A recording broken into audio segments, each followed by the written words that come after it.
আসসালামু আলাইকুম রহমতুল্লাহি ওয়া বারাকাতুহু। আশা করি সবাই ভালো আছেন। তো আজকে একটি ইম্পর্টেন্ট বিষয় নিয়ে আলোচনা করব। বিষয়টা হচ্ছে গণভোট।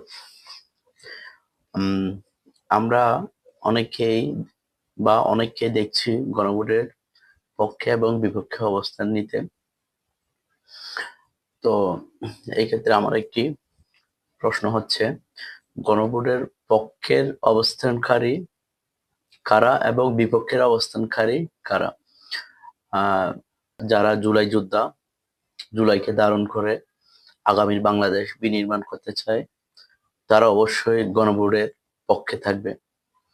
আর গণভোটের বিপক্ষে যারা থাকবে, তারা হচ্ছে বাংলাদেশ বিরোধী অপশক্তি, যারা পলাতক, ফ্যাসিবাদের দোসর এবং লালন করে ফ্যাসিবাদ লালন করে বাংলাদেশটাকে তারা ত্রাসের রাজত্বে কায়েম করতে চায়। তারাই হচ্ছে গণভোটের বিপক্ষের শক্তি। গণভোটের যারা না দিবেন, তো আপনার পছন্দের, আপনি নির্ধারণ করবেন হ্যাঁ ভোটে দিবেন নাকি না ভোটে দিবেন।